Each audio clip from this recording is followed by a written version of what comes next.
Hello, very good afternoon, students. As we discussed कि हम मिलेंगे अगली क्लास में अपनी नई थ्योरी के साथ में, थ्योरी ऑफ फॉर्म्स, जो कि प्लेटो की बहुत ही कंफ्यूजिंग थ्योरी है। बहुत स्टूडेंट्स इसमें कंफ्यूज होते हैं और इसका क्लियर एक्सप्लेनेशन आपको यूजुअली कहीं बहुत रेयर ही मिलता है। तो आज वो सारे कंफ्यूजन आप लोगों के दूर हो जाएंगे। जल्दी से सेशन को जुड़ जाइए सेशन से। I am really very sorry for having this because BP थोड़ा सा डाउन लग रहा है। Since morning I am working. बहुत सारे स्टूडेंट्स का मन भी कर रहा होगा, है ना। आई एम सॉरी, मैं आप लोगों तक पहुंचा नहीं सकती, otherwise I would have done that also.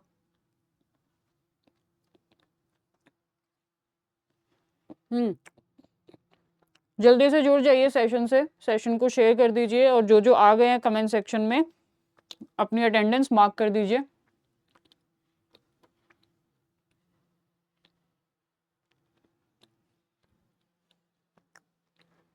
Very good evening, नमस्ते, स्वागत है आप सभी का आज की कक्षा में। ठीक है, चलिए शुरू करते हैं, है ना, लेट नहीं करते। तो ये मेरी फ्री क्लासेस की टाइमिंग है, सबको पता है, जहाँ पे हम 3 दिन मिलते हैं DSSB के लिए और बाकी 2 दिन मिलते हैं वेडनेसडे एंड फ्राइडे हम मिलते हैं यूपी पीजीटी के लिए। बाकी पर दोनों के लिए ही दोनों क्लासेस इंपॉर्टेंट है। पीजीटी वालों के लिए ये भी इंपॉर्टेंट है और इनके लिए पीजीटी वाली भी इंपॉर्टेंट है, क्योंकि वहां पे भी हम प्रैक्टिस सेट्स लगाते हैं, क्वेश्चंस करते हैं, बहुत सारे कॉन्सेप्ट्स क्लियर करते हैं। तो दोनों ही क्लासेस इंपॉर्टेंट है। चैनल को जिसने सब्सक्राइब नहीं किया सब्सक्राइब कर लीजिए, ऐप को डाउनलोड कर लीजिए। And yes, this is today's topic, theory of forms. जो प्लेटो की थ्योरी है, थ्योरी ऑफ फॉर्म्स, उसके बारे में extensively we are going to discuss. तो इसके बाद आपको कहीं पढ़ने की जरूरत नहीं पड़ेगी, बहुत क्रिस्प में समझाएंगे। उससे पहले टेलीग्राम ग्रुप जिसने ज्वाइन नहीं किया कर लो, ये उसका लिंक है, ये QR कोड है, ताकि आपको वीडियोस का नोटिफिकेशन मिलता रहे। सो यस, देखो जल्दी से शुरू करते हैं। प्लेटो जिस टाइम पे लिख रहे थे उसको उस टाइम का सबको पता होगा, व्हाट वाज द कॉन्टेक्स्ट। जब ग्रीक सिटी स्टेट्स में कहने को तो डेमोक्रेसी थी, लोकतंत्र था, बट वहां पे क्वांटिटेटिव डेमोक्रेसी थी, यानी कि जो राजा ने बोल दिया उसी में लोग बिलीव कर लेते थे, अपना रीजन, अपना दिमाग, अपनी तार्किकता नहीं लगाते थे। और कहने को ये बोला जाता था कि हमने लोगों से पूछ के डिसीजन लिया है कि क्या सही है क्या गलत है, जस्टिस लोगों से पूछ के लिया जाता है।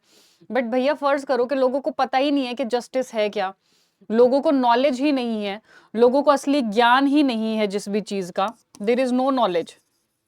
तो उनसे आप कैसे एक्सपेक्ट कर सकते हो। मान लो बचपन से एक बच्चे को सिखाया गया है कि पढ़ना गलत है, पढ़ना गलत है, पढ़ना गलत है। उसने तो जो बचपन से रीजन गेन किया है उसके हिसाब से क्या है, पढ़ना गलत है। पर क्या पढ़ना गलत है सच में? तो ग्रीक सिटी स्टेट्स के लोगों के साथ भी यही किया गया कि उनको बोला गया कि जस्टिस जो राजा ने बता दिया वही जस्टिस है। और उस बेसिस पे, उस रैशनैलिटी, जो लिमिटेड रीजन उनको दिया गया, जो लिमिटेड रैशनैलिटी उनको प्रोवाइड कराएगी, उसके हिसाब से पूछा जाएगा। तो भैया तोता तो अपने मालिक की जुबान बोलेगा ही, उनको रटवा दिया गया, यही न्याय है, उस हिसाब से उनसे डिसीजन पूछा जाता था। तो वो रियल रीजन के बेसिस पे सोचते नहीं थे। तो सुकरात, प्लेटो का भी लिखने का मेन मोटिव यही था कि लोगों को रीजन नहीं है, नॉलेज नहीं है, वो कैसे प्राप्त हो सकती है। उनको लगता है जो उनको पता है वही सत्य है, जो राजा ने उनको बता दिया वही सत्य है। तो इस चीज को एड्रेस करने के लिए उन्होंने अपनी थ्योरी ऑफ फॉर्म्स दिया, जिसमें बोला कि हम जो सेंसरी ऑर्गन्स, जो चीजें देखते हैं सामने, वो क्या है, वो सच नहीं होती हैं। रियल नॉलेज, रियल ट्रुथ कुछ और होता है। अब जो राजा ने आपको बता दिया जस्टिस का डेफिनेशन ये है, this is not the real definition of justice. आप लोगों को असली ज्ञान क्या है, असली तर्क क्या है, वो जानने की जरूरत है। और वो कैसे आ सकता है, एजुकेशन के थ्रू। इसलिए उनकी थ्योरी ऑफ एजुकेशन, और इसलिए वो बोलते हैं कि जिसके पास असली ज्ञान आ जाएगा दैट वुड बी फिलोसोफर। मतलब जो अच्छे बुरे में समझ जाएगा और अपना तर्क लगाना शुरू कर देगा, वो क्या होगा, वो होगा रियल फिलोसोफर। और ऐसे ही लोग समाज को चलाने के काबिल होते हैं। इसलिए वो फिलोसोफर किंग की थ्योरी देते हैं। हालांकि बहुत ज्यादा आइडियलिस्टिक है, यूटोपियन है, जिसको बाद में वो खुद नकार देते हैं। समझ लेते हैं उनकी थ्योरी ऑफ फॉर्म्स जो है वो किससे कैसे रिलेटेड और उसका मोटिव क्या था। The problems the theory was meant to solve, तो इस सिद्धांत के जो संदर्भ था कि रूपों का सिद्धांत ये क्यों दिया गया, व्हाट वाज द कॉन्टेक्स्ट, हल करने के लिए, किन समस्याओं को हल करने के लिए सिद्धांत दिया गया। First, ethical problem, how can humans live a fulfilling happy life in a contingent changing world where everything that attach themselves to can be taken away. तो ऐसे समाज में जहां पे लोगों के पास में इतनी सारी चीजें हैं और उन सारी चीजों को छीना जा सकता है, उसमें मतलब चीजें बदलती रहती है। जैसे संसार देखते हो, आज मेरे लिए कुछ हैप्पीनेस, हम बोलते हैं ना उम्र के साथ भी हमारा पर्सपेक्टिव चेंज होता रहता है। आज कुछ हैप्पीनेस है, मटेरियलिस्टिक चीजें, जब आप बड़े हो जाओगे आपको समझ में आएगा कि लोगों के रिश्ते, प्यार, भावनाएं, दोस्त, ये सब चीजें कितनी इंपॉर्टेंट होती हैं। तो वो सेल्फिश होना छोड़ देते हैं। ये उम्र के साथ, वक्त के साथ चेंज होती हैं चीजें। तो संसार में ऐसी बहुत सारी चीजें, हमें लगता है कि हमने ये एक बार के लिए घर बना लिया तो we would be happy, but होता है ना कि हमारी इच्छाएं दिन प्रतिदिन बढ़ती चली जाती हैं। तो प्लेटो भी यही बोलते हैं कि ये संसार जिसमें चीजें बदलती रहती है, मटेरियलिस्टिक, कुछ भी शाश्वत नहीं है, ऐसे समाज में इंसान सुखी जीवन, संतोषजनक जीवन कैसे जी सकता है। तो उसको बताने के लिए, जस्टिफाई करने के लिए उन्होंने अपनी थियरी दी। Then second, the problem of permanence and change, how can the world appear to be both permanent and changing. तो हमें संसार जो है, हम संसार तो दिख ही रहा है कि भाई वही पानी है, वही जल है, ये है, वो है। तो चीजें हमें वैसे की वैसे भी दिखती रहती है, परमानेंट और चेंजिंग भी। अब जैसे पोल्यूशन फैल गया है, पानी जो पहले हुआ करता था वो नहीं है। बोलते हैं ना, बहुत लोगों को सुना होगा, पता नहीं क्या हो गया है, अब आजकल इतनी ज्यादा पोल्यूशन है, वक्त बदल गया है, ये हो गया है। तो ये क्या है कि चीजें हमें परमानेंट भी दिखती हैं और वो बदलती भी रहती है। तो कैसा हो सकता है कि हमें कुछ चीज परमानेंट भी दिख रही है और चेंज होती हुई भी नजर आती है। उसको एक्सप्लेन करने की कोशिश की। The world we perceive through our senses seems to be always changing. अभी जैसे मान लो कोई चाय का कप है, वो गर्म लग रहा है, थोड़ी देर बाद वो ठंडा होना शुरू हो जाएगा। तो जो चीजें हम अपनी नजरों से देख सकते हैं वो हमें चेंज होती हुई नजर आती है, यानी कि सेंसेस से, हाथ लगाने से, फील करने से, टेस्ट से। जैसे टेस्ट कुछ मीठा है, कुछ दिन तक रख दो खराब हो जाएगा, है ना, तो टेस्ट चेंज हो जाएगा उसका। तो जो चीजें हम अपने सेंसरी ऑर्गन से फील करते हैं वो क्या होती हैं, वो चीजें चेंज होती रहती हैं। The world that we perceive through the mind using our concept seems to be permanent। और जो चीजें हम अपने रीजन से, जो कि हमारे माइंड में जो चीजें इमेजिन करते हैं वो हमेशा परमानेंट रहती हैं। जैसे मान लो आपने किसी अच्छे आइलैंड की इमेज अपने माइंड पे बना ली, तो क्या वो कभी चेंज हो सकती है? क्योंकि वो इमेज है, वो आइडिया, वो जो आपने अपने दिमाग में बनाया है। तो हमारे दिमाग में जो आइडियाज होते हैं दे आर ऑलवेज परमानेंट। वो क्या होते हैं? वो हमेशा आइडियाज परमानेंट होते हैं एंड अनचेंजिंग, और कभी चेंज नहीं होते, क्योंकि वो हमारे दिमाग में, उसमें मटेरियलिस्टिक चीजें कुछ नहीं है, वो कभी चेंज नहीं हो सकते। जो हमने दिमाग में सोच लिया that would be the perfect image. हम जो चीजें, किसी भी चीज का अपने माइंड में सोचते हैं, हम हमेशा परफेक्ट सोचते हैं और वो कभी भी चेंज नहीं हो सकता।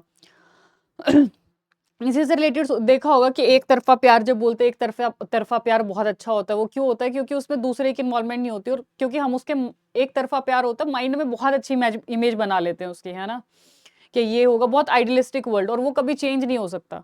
उसको रियल वर्ल्ड में एग्जीक्यूट करोगे तो चेंज हो जाएगा, कॉन्ट्राडिक्शन आएंगे, ये होगा, वो होगा, वो चेंज हो जाएगा। तो वही ये बोलते हैं प्लेटो कि जो हम अपने दिमाग में चीजें सोचते हैं वो क्या है, वो परमानेंट होती हैं और अनचेंजिंग, क्योंकि माइंड में है वो उसमें। और जो संसार में चीजें सेंसेस फील करते हैं वो क्या होती हैं, वो अनचेंजिंग होती है। तो इन दो चीजों को एक्सप्लेन करने के लिए, दूसरा कि रियल नॉलेज क्या होती है, हमें जो चीजें दिखती हैं, दिखाई जाती हैं, बताई जाती हैं, they are not based on rationality, वो सत्य नहीं होती, तार्किक नहीं होती हैं। और हमें असली तार्किकता, असली ज्ञान जो है वो कुछ हो रहा है, उसको एक्सप्लेन करने के लिए इन्होंने थ्योरी ऑफ फॉर्म्स दिया है। General structure of the solution, Plato splits up existence into two realms. So इसको साबित करने के लिए उन्होंने क्या किया, विश्व को दो चीजों में विभाजित कर दिए, material and the transcendental realm of forms.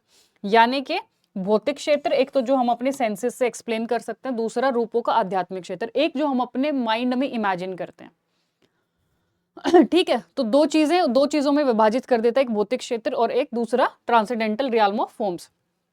एक तो मुझे आज नहीं, ये विंटर है या पता नहीं क्या है, इतनी ब्रीदिंग प्रॉब्लम हो रही है। Forms are abstract. जो फॉर्म्स होते हैं वो क्या होती हैं, एब्स्ट्रैक्ट होती हैं। यानी कि फॉर्म्स को किनको बोलता है, वो जो हम अपने दिमाग में सोचते हैं वो अमूर्त होती हैं, वो चीजें अमूर्त होती हैं, यानी कि हम वो, उनको हम इतनी परफेक्ट होती हैं वो हमारे माइंड में कि हम रियल वर्ल्ड में उनको एक्सप्लेन नहीं कर सकते।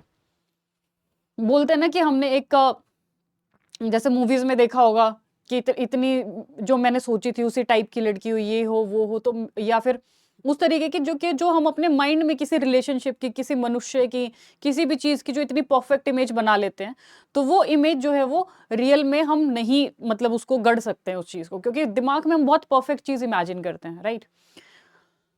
तो ये क्या बोलते हैं कि जो रूप होते हैं, यानी कि जो हम अपने दिमाग में चीजें इमेजिन करते हैं, वो क्या होते हैं, अमूर्त होती हैं, उनको हम रियल में गढ़ नहीं सकते, क्योंकि वो इतनी परफेक्ट होती हैं वो चीजें, वो विचार अटर्नल, शाश्वत होते हैं, क्योंकि चीजें तो रियल वर्ल्ड में जो मतलब सामने जो एक्सपीरियंस कर रहे हैं वो चीजें चेंज होती हैं, आइडियाज तो कभी चेंज नहीं होते, शाश्वत होते हैं। एंड परफेक्ट प्रॉपर्टीज, और किसी भी चीज को जब हम इमेजिन करते हैं तो हम उसकी परफेक्टनेस के साथ में इमेजिन करते हैं, एक परफेक्ट चीज क्या होगी, perfect idea.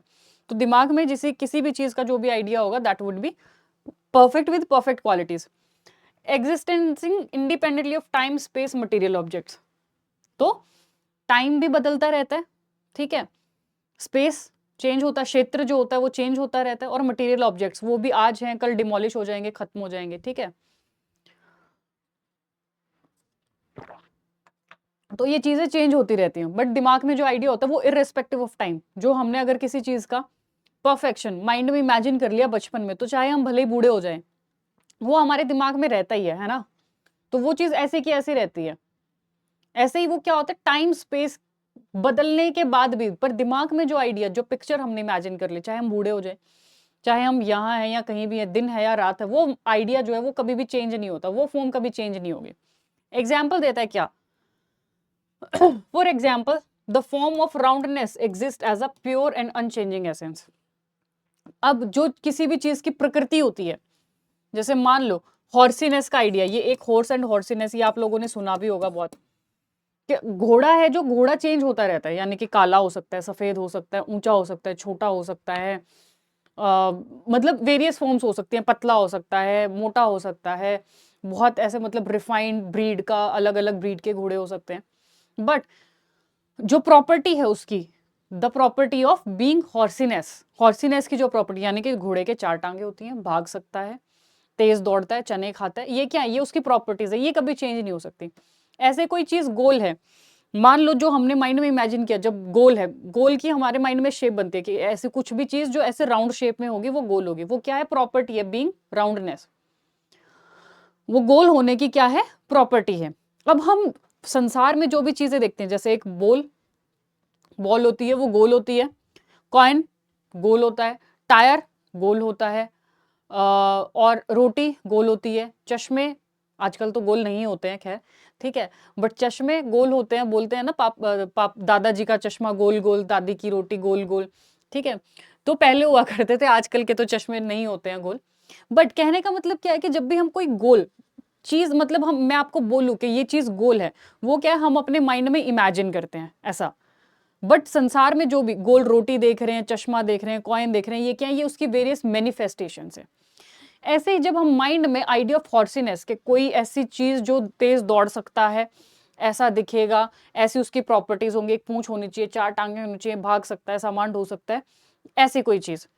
But real life में ऊंचा घोड़ा, नीचा, काला, सफेद, दूसरे कलर का घोड़ा, घोड़ी, मतलब वो क्या, वो उसके मैनिफेस्टेशन है। तो वो जो राउंडनेस का आइडिया हमारे दिमाग में कि कोई चीज गोल कैसी होती है, ऐसी होती है राउंड शेप में, वो कभी चेंज नहीं हो सकता, वो that is the perfect idea, वो क्या फॉर्म है। अब हम बाहर जो भी चीजें देख रहे हैं वो उसके क्या है, मैनिफेस्टेशंस है सामने वर्ल्ड में। अनचेंजिंग एंड एसेंस, तो वो आइडिया प्योर है, हम गोल करेंगे तो बहुत एकदम गोल चीज इमेजिन करेंगे, ठीक है, separate from any physical object like a basketball.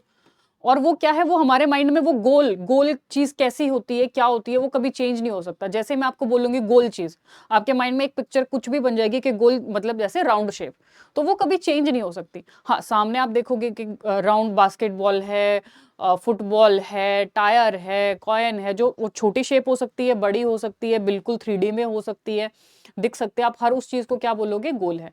तो वो क्या है, वो चेंज होती रहती है, मतलब वो गोलनेस का आइडिया जो है वो बास्केटबॉल के जब कॉन्टेक्स्ट में आएगा तो कुछ और हो जाएगा, रोटी के कॉन्टेक्स्ट में कुछ और हो जाएगा, ठीक है। तो वो क्या है, वो ऑब्जेक्ट्स के हिसाब से चेंज होता रहता है, ठीक है। Then he differentiated between intelligible world, यानी कि इंटेलिजिबल वर्ल्ड क्या होता है, जो हम अपने दिमाग में सोचते हैं, ठीक है, बौद्धिक जगत यानी कि दिमाग में जो सोचते हैं वो, उसमें डिफरेंस करता है in the world of senses, और जो चीज हम फील कर सकते हैं, देख सकते हैं, महसूस कर सकते हैं, यानी कि वर्ल्ड बेस्ड ऑन एक्सपीरियंसेस, वो उसमें और हमारे दिमाग में जो चीज है उन दोनों में क्या करता है, डिफरेंस करता है। ठीक है। The intelligible world representing truth, beauty and eternal forms. तो हमारे दिमाग में जो आइडिया होता है वो बहुत ही खूबसूरत होता है, वो परफेक्ट होता है, इतना परफेक्ट कि हम उसको रियल लाइफ में एग्जीक्यूट भी नहीं कर सकते। वो इतना परफेक्ट आइडिया होता है और वही सच होता है। वो गोलनेस का आइडिया ही सच है। अब मान लो बास्केटबॉल है, उसमें पंक्चर कर दिया तो वो थोड़ी गोल रहेगी, वो तो चेंज हो जाएगी। तो बट हमारे दिमाग में जो आइडिया, गोलनेस का आइडिया, वो कभी चेंज नहीं हो सकता। तो हमारे जो दिमाग में आइडिया वही असली सत्य है, वही सुंदर है।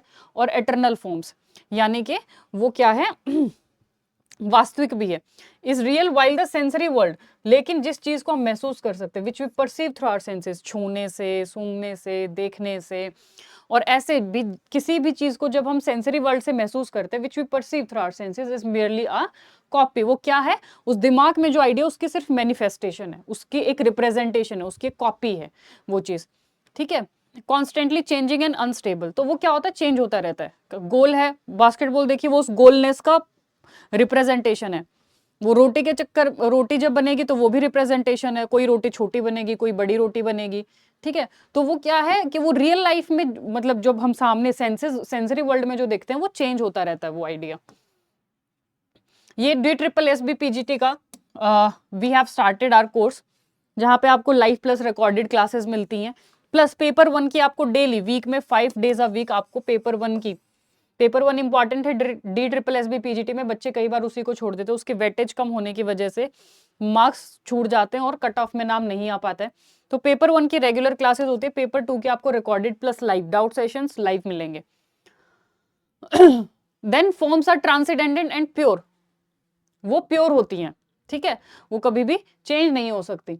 Unlike material objects which are complex and impermanent, जबकि जो सामने चीजें वो इम्परमानेंट है, आज दिख रहे हैं हमें, कल नहीं दिखेंगे, आज किसी फॉर्म में दिख रहे हैं, कल नहीं दिखेंगे। ठीक है।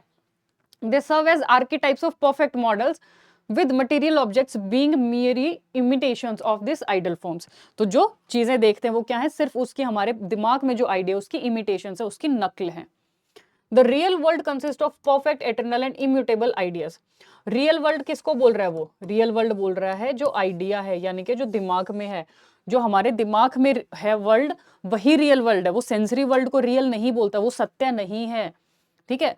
क्लियर कर लीजिए इस दिमाग को कि जो हम सेंसरी ऑर्गन से फील कर सकते हैं, that is not real world.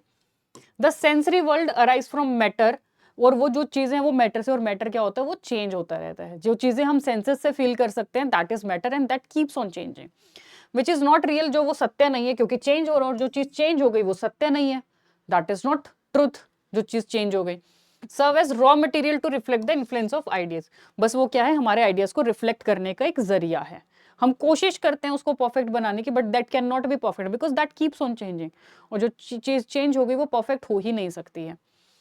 All changes and distortion in the sensory world occur due to matter not the ideas. तो वो हमने मान लो बास्केटबॉल बनाई, उसका जो फैब्रिक था, जो बॉल बनाई, पंक्चर हो गया, ये हो गया, तो उसमें जो चेंज आया वो मैटर की वजह से आया। आइडिया तो अभी भी वही है कि बास्केटबॉल गोल होती है, वो जो गोलनेस का आइडिया, राउंडनेस का, वो that would still be there as in the form of idea. उसमें कुछ भी जो चेंज आता है सेंसरी वर्ल्ड में, that comes because of matter. Forms are also the cause of both the intelligibility and existence of objects, but बिना idea के object create नहीं हो सकता। जब राउंडनेस का हमें पता ही नहीं है, कि मान लो आपको पता ही नहीं है कि गोल क्या होता है, और मैं आपको बोलूं गोल चीज इमेजिन करो कुछ, तो आप कैसे करोगे। ठीक है। तो हम जब रियल वर्ल्ड में जो चीजें होती हैं, जो मैटर बनाते हैं हम, कुछ भी, जैसे टेबल बनाया, तो हमारे माइंड में अगर टेबल का परफेक्ट आइडिया ही नहीं होगा तो हम टेबल बनाएंगे कैसे। ठीक है। तो रियल वर्ल्ड में जो भी ऑब्जेक्ट्स होते हैं वो क्या होते हैं, वो आते हैं किसकी वजह से, आइडिया की वजह से आते हैं, as they provide order and structure. क्योंकि हमें रियल लाइफ में अपने आइडियाज को थोड़ा स्ट्रक्चराइज करना होता है, ऑर्डर में लाना होता है, इसलिए ऑब्जेक्ट्स बनाते हैं। बट वो किससे आते हैं, वो आइडियाज से आते हैं। और वो बट ऑब्जेक्ट आज है कल नहीं है, टेबल आज है नहीं है, वो नहीं रहेगी, पर आइडिया तो हमेशा रहेगा दिमाग में। ठीक है। Then Plato explain how the human mind acquires knowledge through. अब कि कुछ चीज गोल है, ये मैं कैसे मतलब एक्वायर करूंगी ना। जैसे आप दुनिया में आते हो, पैदा होते हो, आपको तो नहीं पता ना क्या चीज गोल होती है, क्या घोड़ा होता है, क्या चीज होती है। तो हम नॉलेज किस तरीके से एक्वायर करते हैं, ठीक है, तो उसके ये 2-3 चीजें बताता है, याद रखनी है आपको, इंपॉर्टेंट है। पहला है एलिग्री ऑफ केव, यानी कि गुफा का सिद्धांत जो देते हैं, allegory of cave, the cave represents ignorance and belief. ये सबने सुना होगा कि उसके थ्रू ये बताते हैं, एक एग्जाम्पलीफाई करने के लिए चीज देते हैं कि एक जैसे गुफा है, ठीक है, ये गुफा की दीवार है, यहाँ पे इंडिविजुअल्स को बिठाया हुआ है, their faces towards the wall of the cave, वो गुफा की तरफ जो है वो फेस करके बैठे हुए हैं, और उनके हाथ पैर जो है वो उनको उनके पीछे क्या है, ये है आउटर वर्ल्ड, ये क्या है, आउटर वर्ल्ड है। उनको बाहरी संसार में क्या हो रहा है क्या नहीं, दे डोंट नो, उनको पता नहीं है वो चीज, बिकॉज उनको क्या लग रहा है, यहाँ पे और क्या है, आग जल रही है या सन है, इसको इमेजिन करो, दिस इज सन और दिस इज फायर। अब यहां से जो भी ऑब्जेक्ट जाएगा, मान लो कार गई, तो इन लोगों को क्या होगा, इस कार की, सन की वजह से इस कार की शेडो दिखेगी, यहाँ पे क्या दिखेगी, परछाई। और उस परछाई को, क्योंकि इन लोगों ने तो कभी पीछे मुड़ के देखा ही नहीं, कभी ये रियल वर्ल्ड जो है, इस रियल वर्ल्ड को कभी देखा ही नहीं, इससे कभी रूबरू हुए नहीं, तो इन लोगों ने तो लाइफ टाइम बचपन से क्या देखा, इस केव की जो दीवार है, ये जो दीवार है, इसको ही उन्होंने सत्य माना है, इसी को देखते रहे हैं वो लाइफ टाइम। तो इस दीवार पे जो शेड देख रहे हैं, इनको लगता है कि यही सत्य है, यही परम सत्य है, क्योंकि इन्होंने कभी पीछे रियल वर्ल्ड देखा ही नहीं है। एक दिन इनमें से एक आदमी किसी भी रीजन से बाहर चला गया, और उसने बाहर आके देखा कि जो मैं आज तक बचपन से मैं ये दीवार पे जो शेड देख रहा था, ये तो क्या रिफ्लेक्शन है खाली। जैसे ही मान लो आग थोड़ी सी पास है अगर, तो मुझे शेड बड़ी दिख रही है, आग अगर दूर है तो मुझे शेड छोटी दिख रही है।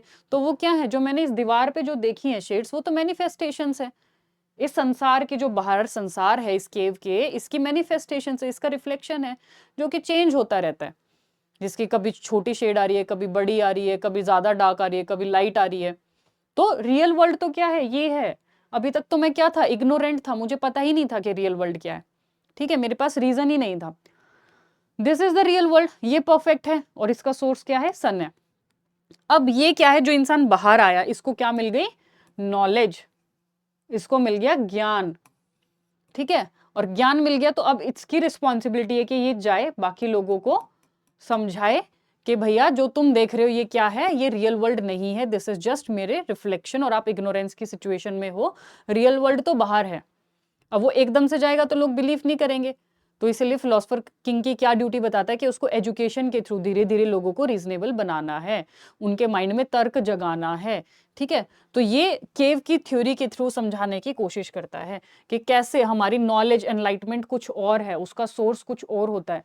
कई बार जो हम चीजें देखते हैं अपने सेंसरी, यानी कि वो तो आंखों से देख रहे थे, उन्हें लगा कि जो हम आंखों से देख रहे हैं चीजें वही हम देख तो पा रहे हैं ना, तो वो शेड ही रियल है।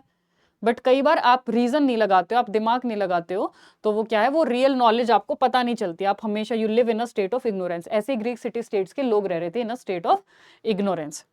Clear? Then the divided line, the metaphor describing different levels of knowledge and reality, जो ये 3 सोल्स में 3 लेवल्स में डिस्क्राइब करता है कि डिफरेंट लेवल ऑफ नॉलेज। इसीलिए एजुकेशन, जो जिसके पास ज्यादा नॉलेज है वो फिलोसफर किंग होगा, जिसके पास थोड़ी सी कम नॉलेज है वो क्या होगा, वॉरियर होगा, जिसके पास कम, उससे भी कम है, वो आर्टिसन क्लास में।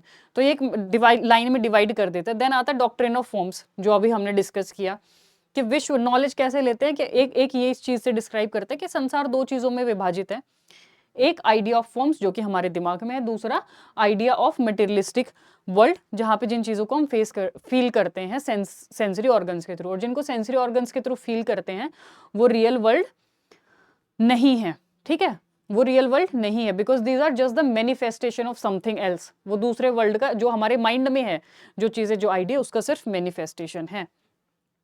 ही believed the goal of education, कि इसके पास तो ज्ञान आ गया, नॉलेज आ गई, जो बाहर चला गया, बट अब ये एकदम से इनको आके बोलेगा तो उनको लगेगा अरे ये तो पागल है, आके बोल रहा है कि जो हम अभी बचपन से जो चीज देख रहे हैं वो रियल है ही नहीं, तो ये तो जो बाहर से आके हमें बता रहा है ये तो पागल है। तो उसको क्या करना है, एजुकेशन के थ्रू। इसीलिए नॉलेज कैसे आएगी बाकी लोगों में, ये जो बाकी इंडिविजुअल्स जो बैठे हुए हैं, थ्रू एजुकेशन, उसको धीरे धीरे लानी पड़ेगी। जो ये बाहर चला गया, इट्स हिज रिस्पॉन्सिबिलिटी, ये फिलोसफर किंग की रिस्पॉन्सिबिलिटी है to educate others. Individuals from the darkness of ignorance, के ये जो डार्कनेस ऑफ इग्नोरेंस में बैठे हुए हैं, इसको जो ये बाहर चला गया, नॉलेजेबल जो बंदा है, इसको थ्रू एजुकेशन इन लोगों को नॉलेज ज्ञान देनी है. This is akin to the Indian tradition where a guru helps individual achieve enlightenment. तो भारतीय संस्कृति के साथ इसका समानांतरण किया गया. Martin Heidegger highlighted that Plato's allegory to cave represent the essence of education and the meaning of existence. तो उसकी जो एलिग्री ऑफ केव है, गुफा की जो सिद्धांत है, गुफा की जो थ्योरी है, वो मार्टिन हेडगर बोलते हैं कि वो ज्ञान की शिक्षा क्यों जरूरी है, क्योंकि जब तक शिक्षा नहीं होगी तब तक हम पूरी जीवन क्या रहते हैं, इग्नोरेंट रहते हैं. हम जो ये परछाई है, जो मैनिफेस्टेशन, हम इसको सच्चाई मानते हैं. तो इनकी एलिग्री ऑफ केव क्या है, वो एजुकेशन की थ्योरी को सपोर्ट करने के लिए, उसकी इंपॉर्टेंस बताने के लिए इंपॉर्टेंट है. एंड मीनिंग ऑफ एग्जिस्टेंस, कि हम क्यों, हमारे अस्तित्व क्या है, तो ज्ञान प्राप्त करना, फिलोसफर बनना, वो हमारा अस्तित्व है. Additionally, Plato introduced the problem of universal, asserting that there is an ideal form for everything that exists in the real world. और हर चीज, और दूसरा क्या बोलते हैं कि हम संसार में जो भी चीज देखते हैं वो सत्य नहीं है, वो सिर्फ मैनिफेस्टेशन, एक परफेक्ट आइडिया का, जो कि हमारे दिमाग में होता है. और वो परफेक्ट आइडिया कहाँ होता है, वो होता है जो जिस इंसान के पास में ज्ञान आ जाता है, जिस इंसान के पास में नॉलेज आ जाती है, जो तर्क डेवलप कर लेता है, जो परफेक्टनेस का आइडिया ऑब्जर्व कर लेता है, वो होता है फिलोसफर किंग. वही सिर्फ उसी के पास असली सत्य है, असली ज्ञान है. ठीक है. अब इसकी थोड़ा सा सिग्निफिकेंस देख लेते हैं कि सिग्निफिकेंस क्या है. ये इसीलिए जो मैंने बताया कि फिलोसफर किंग इसकी वजह से बोलता है कि असली ज्ञान, फिर आइडिया भैया सब लोग ही जब इग्नोरेंस की सिचुएशन में है, तो रियल नॉलेज किसके पास है, असली ज्ञान किसके पास है. जो मैंने बताया कि अभी जो गुफा से बाहर चला जाएगा वो कौन होगा, वो होगा फिलोसफर किंग. उसके पास में असली ज्ञान है और उसी को संसार चलाने का हक होना चाहिए, क्योंकि परफेक्ट आइडिया सिर्फ उसके दिमाग में, कि जस्टिस का परफेक्ट आइडिया क्या होगा, इक्वलिटी, लिबर्टी, आइडल स्टेट का परफेक्ट आइडिया क्या होगा, वो सिर्फ फिलोसफर किंग के पास हो सकता है, because he is the most knowledgeable person. उसके दिमाग में सबसे परफेक्ट आइडिया है हर चीज का.